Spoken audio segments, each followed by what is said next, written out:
Hello, investors. It's Don Vandenbord, Senior Portfolio Manager with Revere Asset Management. Today is Wednesday, December 6th, 5:34 p.m. Eastern Time, coming to you from St. Augustine Beach, Florida, with tonight's Revere Market Insight video, the Disappointment Edition.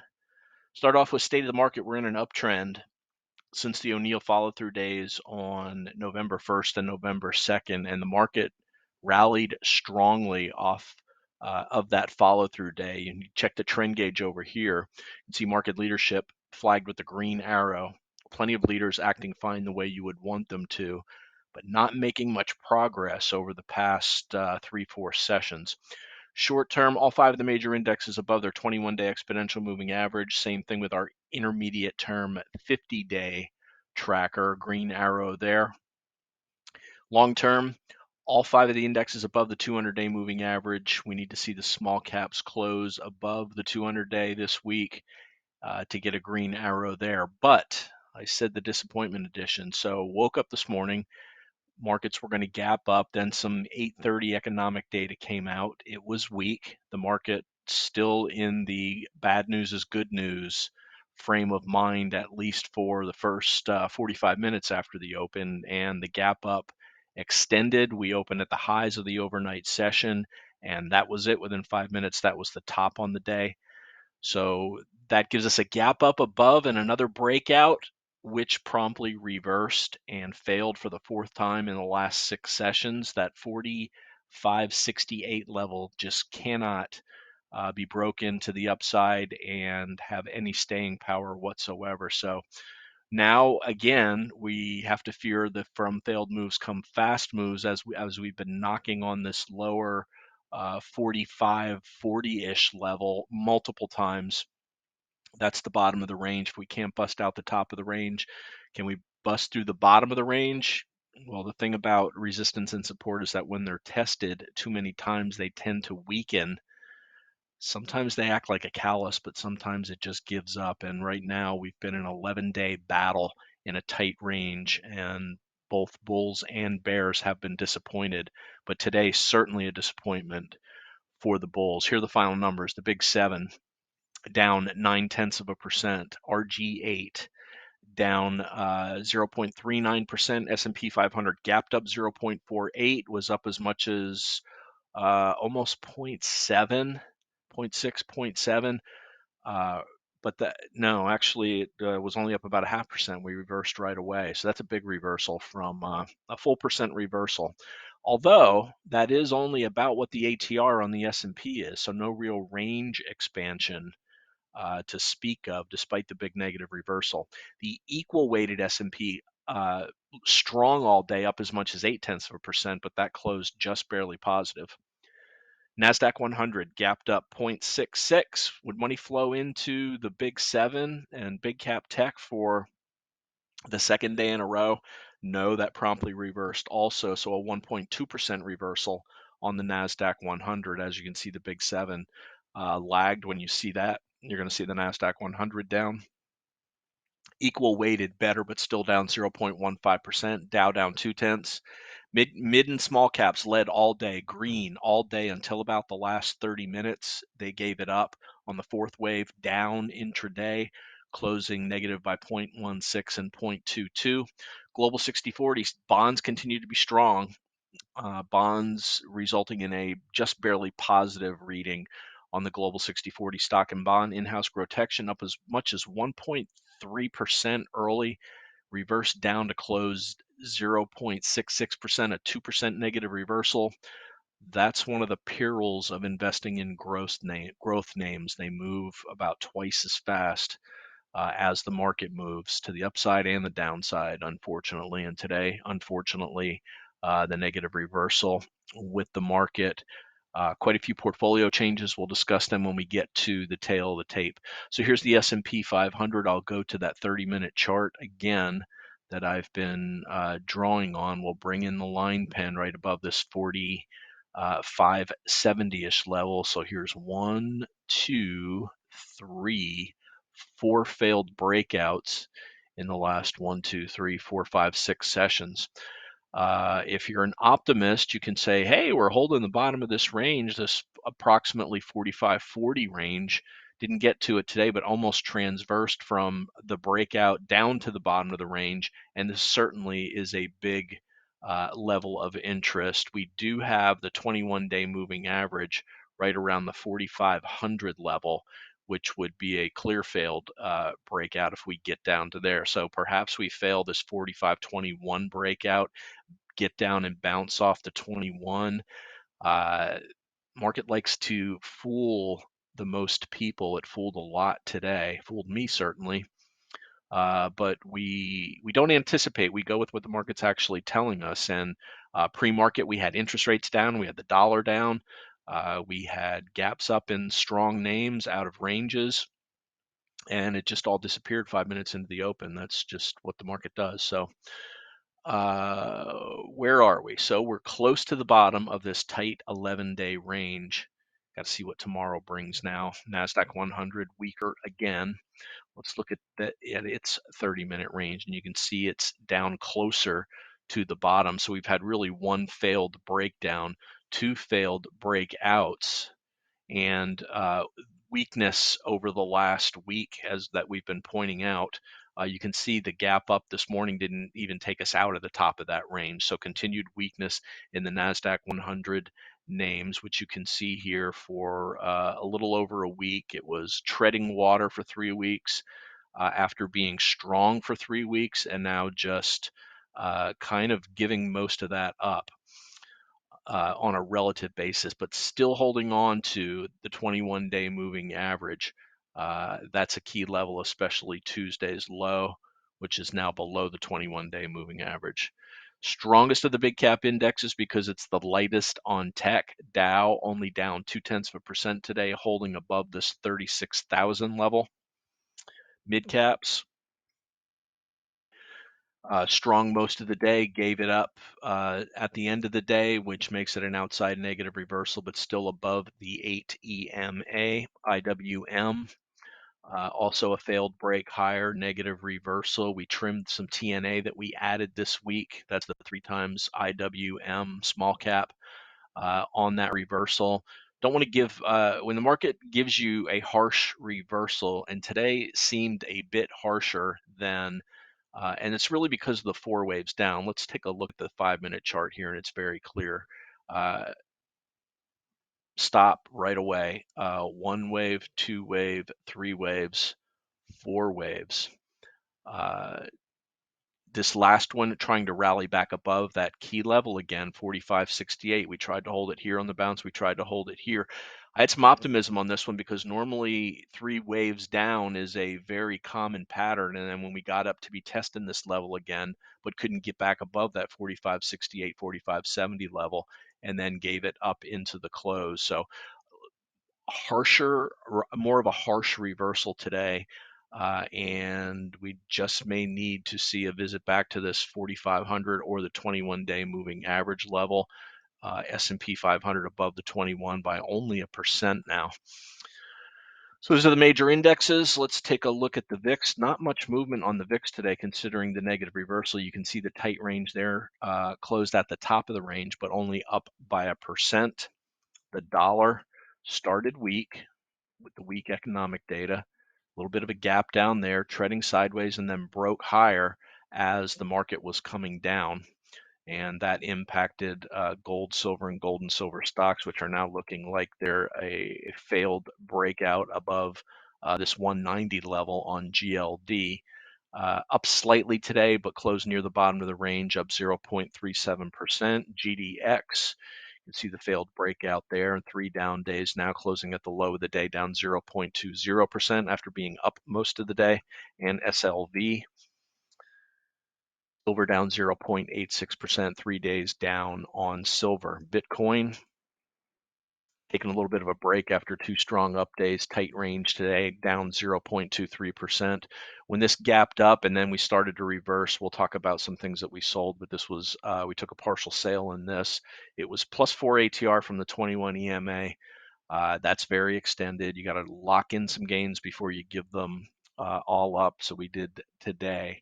on Bitcoin and on Nail as ITB gapped up on Toll Brothers' impressive earnings report. Let's flip to bonds now. Bonds up all day. Third day up on bonds, up 0.24%. No, that's the dollar. Let's go to BND. Bonds up again, breaking somewhat of a range back above the 200-day moving average, which means we're breaking down from this level on yields. Bond broad index up 0.29% on the day. TLT, the long bond, up 1.33%. Pretty strong moves there. Let's look at TYX. This is the 30-year, going to make lower lows. Yep. Here's that range I was talking about from back in August. Testing the bottom of that now in TNX, the 10-year, down 1.2%, lower lows coming into the 200-day moving average. For this strong move down that we're seeing in yields, we're not getting the corresponding bump in stocks the way we had been. So a little bit of a change in that correlation. Let's go to the tail of the tape now. 11-day consolidation. So that ADP data, there was employment data below expectations. The market tends to put a bigger emphasis on the non-farm payroll government data that comes out Friday morning. So we'll be keeping an eye on that. 11 days in the range now. So 11-day consolidation, first close below the 8 EMA after 23 days up, 24 days up, but the 21-day exponential moving average still 24 days of a move up above there. You can see the sectors. The most weakness in oils, tech, and software. Oils continue to be weak. So the portfolio with the early strength, we added to NVIDIA, we added to GTLB, we added to IoT. Things started to reverse. Then we did some offensive selling on Bitcoin and Nail, and also trimmed TNA. When the reversal continued and we started breaking, when the breakout actually failed, we locked in our profits on Datadog, QLD, Duolingo, and Path was defensive selling, as that was one of the gaps that we bought that hit our minus 0.11% of a starter position. That's 0.11% of the AUM, so it was a 1.5% position. It was down about 7-8%. So we hit our stop on that one. During that afternoon bounce, I'm going to show all these charts later, but DraftKings gave us a good risk reward entry after doing some offensive selling. Looked like a shakeout on DraftKings. It reclaimed the 21. We took a starter position in there. So we will take a look at that. Bottom line on the day. So reduction in the portfolio from 1.90 to 1.67, but the bottom line on the day, the gap up breakout failed. That's now the fourth time in 6 sessions. All day trend down. If you're an optimist, hey, we're still in the range. So not giving that up, but not making progress either, continuing to work off that big move higher that we had off of the lows with the multiple follow-through days and the CPI gap up. That's still holding. The 21-day moving average now above the 4,500 level, which is above the close that day on the CPI gap up. So holding it on, but in a tight range, going sideways, working off some major oversold condition on longer term charts. So let's take a look at the trades that we did today and why we did them. So IWM, we showed that reversal. We just went negative on what we bought earlier when the market's reversing, to keep the losses small, and really the rampant selling all day made us be a little more defensive than maybe we normally would be. Nail was extremely extended. We'll look at Nail. For ATR extended, we got most of this out. We sold half of it before it reversed. It was for ATR extended from the 21-day moving average, so we cashed half of that for a 20% gain. Also, with Bitcoin, this is for ATR extended from the 21. We took a 20% gain on half of that position. Also, still holding half a Nail, half a Bitcoin. Stopped on Path. This really is kind of a normal pullback, but it's been the worst pullback of the 5 of these power earnings gaps up that we bought. uh, really weak all day. So we decided to, when we hit our stop, plain and simple. Would normally like to give it to the ADMA, but in this case, we didn't. So we cut it with the weakness in the market. Also, Datadog, strong early, but weak. Actually, not strong early, but strong relative to MDB. I know we talked about this yesterday about how the earnings were decent. They raised their guide. Earnings were not only decent, they were strong. They beat, they raised their guide, opened right above the 400 level, got up to 410. But note the earnings for next year. It says 2025, but their fiscal year starts in January. So 2024 it actually ends their fiscal year. That's great, 252% earnings when you've got a earnings growth when you've got a PE of 144. But the 2025 earnings are only 2% growth. So maybe that's why it can't go higher. So this trickled over to a lot of software stocks, a lot of cloud type stocks, and for the first time, Datadog broke the 8 EMA. 21 EMA a little bit too much further down for us to give it that, so we cut the last part of this, locked in our double-digit gain on Datadog. Also sold and locked in the gain on QLD. This was QLD that was bought back here before that gap up, so we locked our gain in on that. I mentioned the buy of DraftKings. DraftKings has been selling off, undercut, had a gap down on a analyst downgrade, recaptured the 21. When it recaptured the 21, that's a very tight level to trade against. This looking like a shakeout. If you look at a 15-minute chart, you can see the shake here and recapture, shake here, rally back up, pause, recapture. It was when we recaptured this level here that we took the position around 36.40-ish and change, but it sold off into the close along with the weakness in the market. We'll have a tight leash on this one. We sold it prior. We sold it a couple weeks ago for a scratch trade on that. So we actually got back in lower than where we sold it. IoT, so these were the things that were strong that we added to early. IoT up very strong, still only down 0.14% on the day. So certainly showing strength relative to some of these other earnings gaps recently, but that one's holding just fine. GitLab was very strong early, also making a higher high on day 2. We added some to that before it reversed along with the market. And NVIDIA gapped up above the 8 and the 21, held it for a little while, then gave it up, closed back at the 50-day moving average. The lows from Tuesday need to hold for that new position in NVIDIA. AMD had a big event today for AI chips. The CEO upped the target market over the next few years by a factor of 3, but it didn't matter. Stock gapped up, was up almost 4%, reversed to be down 1.3%, couldn't hold the 21. That trickled over to the semiconductors and also NVIDIA. So we sold this like right where it is now when it broke the 21 the other day. That's going to wrap it. As always, like to hear from you. The email is don@revereasset.com. Feel free to leave a comment on YouTube. We reply to all of them. If you're interested in becoming a client, my partner Dan Stewart is dan@revereasset.com. The phone is 855-REAL-WEALTH. That's 855-732-5932. Remember, it's not how much you make in the market, it's how much of that you can keep. We want to keep these gains that we've accumulated since this rally. So it's not always about cutting losses, although that is rule number 1 is risk management. But you do have to take gains along the way. O'Neill, there's a reason he had his 20% gain on most of the trades that he did, because it offset the 7 to 8% loss by a factor of 3. I've seen subsequent interviews with him where he said he takes a lot of gains around the 15% level. So that's pretty much what we're doing, is locking some gains in when things get extended.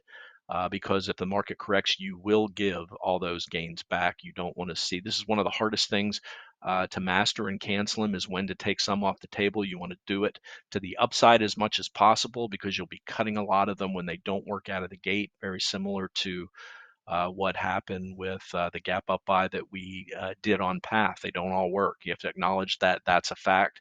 There's this, just the math behind it says you have to lock in these gains to offset the losses. And with that, excuse me, and with that, I'll wrap up the video for Wednesday, December 6th. This is Don Vandenbord with Revere Asset Management, telling it like it is. Just the facts. They're not always what you want to hear, but it's what you need to know. Thanks for listening and have a great day.